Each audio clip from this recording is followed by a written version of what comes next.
দর্শক, বর্তমান রাজনীতিতে মানিকগঞ্জের ভূমিকা গুরুত্বপূর্ণ। এ জেলায় রয়েছে ৩টি সংসদীয় আসন, তবে পূর্ণ আসন বিন্যাসের কারণে 4টি আসন। এছাড়াও রয়েছে গুরুত্বপূর্ণ স্থাপনা, মেডিকেল কলেজ, নৌঘাট এবং বালিয়াটি ও তেওতা এবং বেতিলা জমিদার বাড়ি পর্যটন কেন্দ্র। এছাড়াও এ জেলায় কয়েকটি বড় বড় রাজনৈতিক দলের জাতীয় নেতৃবৃন্দ ছিল, যার কারণে নতুন করে রাজনৈতিক মেরুকরণ হচ্ছে স্থানীয় রাজনীতিতে। এর মধ্যে গেলবার জেলা বিএনপির আহ্বায়ক কমিটি ঘোষণা করেছে। এ বিষয়ে বিস্তারিত জানতে মানিকগঞ্জ থেকে সরাসরি যুক্ত হচ্ছেন সহকর্মী হাসান ফয়েজি।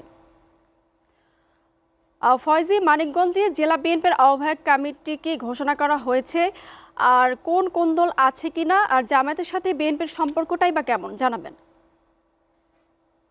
মুনিয়া, আপনি যেমনটি বলছিলেন, গতকাল রবিবার সকালে মানিকগঞ্জ জেলা বিএনপির কমিটি বিলুপ্ত ঘোষণা করে নতুন একটি আহ্বায়ক কমিটি ঘোষণা করা হয়েছে। আর এই আহ্বায়ক কমিটিতে আহ্বায়ক করা হয়েছে বিএনপির চেয়ারপারসনের উপদেষ্টা আফরোজা খান রিতাকে আহ্বায়ক করে 7 সদস্য বিশিষ্ট একটি কমিটি ঘোষণা করা হয়েছে।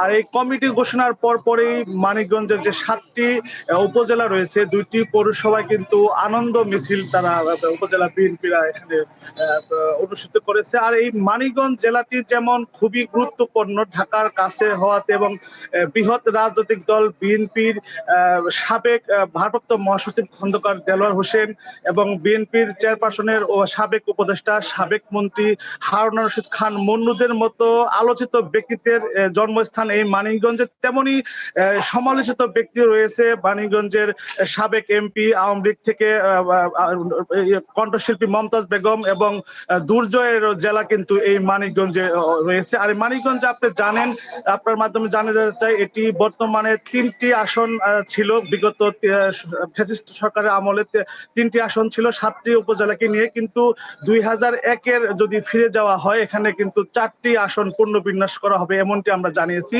আর বিগত 16-17 বছরে বিএনপি ও জামাত প্রকাশ্যে কোনো কর্মসূচি পালন তারা করতে পারতো না পুলিশের বাধার মুখে, এবং আওয়ামী লীগের রাজনৈতিক নেতাদের হামলার কারণে তারা কিন্তু এখানে মিটিং মিছিল করতে পারতো না।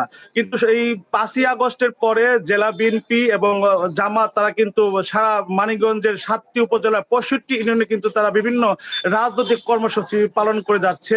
আর এখানে বিএনপির ভারপ্রাপ্ত যে চেয়ারম্যান তারেক রহমানের 31 দফা যে রয়েছে, এই 31 দফাকে কেন্দ্র করে মানিকগঞ্জ জেলা বিএনপির বর্তমান আহ্বায়ক আফরোজা খান রিতার নেতৃত্বে পুরা মানিকগঞ্জে তারা বিভিন্ন রাজনৈতিক কর্মসূচি, 31 দফা প্রচার প্রচারণামূলক তারা সভা সেমিনার তারা করে যাচ্ছে। অপরদিকে জামাত তারা পৃথক ভাবে তারা কর্মসূচি পালন করছেন। তা ইতিমধ্যে কেন্দ্রীয় সেক্রেটারি জেনারেল মানিকগঞ্জে কর্মী সমাবেশ করেছেন, এবং জামাত এই বিভিন্ন তাদের জেলা কমিটিও নতুন করা হয়েছে। তাছাড়া তারা প্রতিটা উপজেলায় এবং ইউনিয়নে তারা কর্মসূচি পালন করে যাচ্ছে, বিএনপি করে যাচ্ছে।